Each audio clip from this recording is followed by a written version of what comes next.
bomdod namozga turishni olinglar-da. Himmati oliy inson shart turadi o'rnidan. Himmati yo'q odam uxlab qolishni yo'lini qiladi.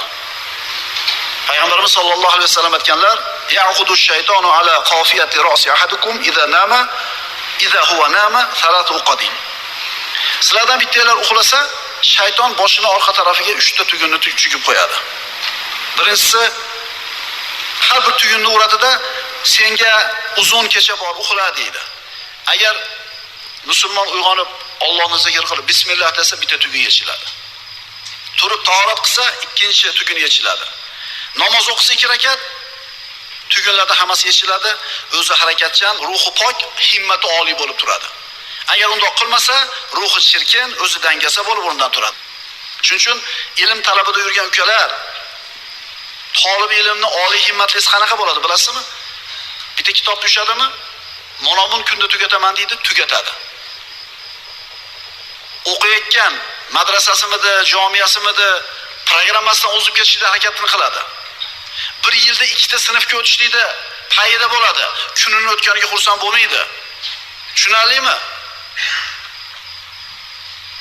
Talib ilm ukalar, agar himmatingiz oliy bo'lsa shunday qilingki, hech kim sizdan o'zib ketmasin.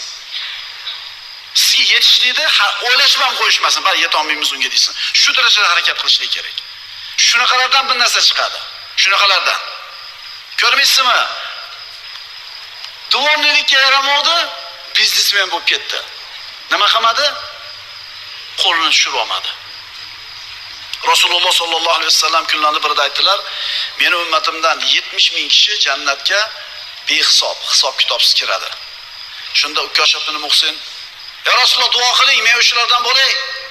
"Siz o'shalardan bittasiz" dedi. Ikkinchisi: "Duo qiling, men ham o'shalardan bo'lay."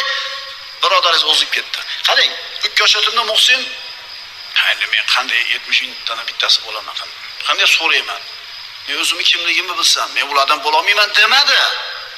Issiq urib qoldi. Himmat baland, o'shalardan men bo'laray bittasi. Rasululloh o'shalardan bittasi dedi. Said ibn Musayyab birodarlar 50 yil birinchi safga takbirul ulug'ga kech qolmagan ekan. 5 mahal namozga. 50 yil. Mana himmat. Mana himmat. Ulamolardan biri aytadi, Afrikaga odamlarni islomga da'vat qilgani chiqdim. Faqir mamlakatlar, dindan uzoq kishilar, ularning orasida 2 hafta turishni niyatini qildim. Men borib joylashgan imorat juda ham bir eski edi, qulaylari yo'q, ammo Alloh uchun da'vat qilaman deb keldim, sabr qildim. Keyin o'zimni qilayotgan ishimdan ozgina g'ururlandim. Qara. Shu joyga kelib da'vat qilib yuribsan. Shunaqa bir boy mamlakatingni, shunday zo'r sharoitini tashab, o'zing nima qilyapsan? Da'vat qilyapsan. O'zimga bo'lgan g'ururim paydo bo'ldi. Odamlar orasida yurib da'vat qilar ekanman, bir necha kun muhoziralar, ma'ruzalar qilgandan keyin bir g'arbli ayolni ko'rib qoldim, mana shu qora tanlik afrikalik odamlar orasida. Kim u deb so'rasam, bu missioner ayol. Nasroniylikka shu mahalliy aholini da'vat qilayotgan ayol. 6 oydan beri shu yerda yuribdi, deyishdi. O'zimga bo'lgan bahoyim o'rniga tushib qoldi. G'ururim ketdi.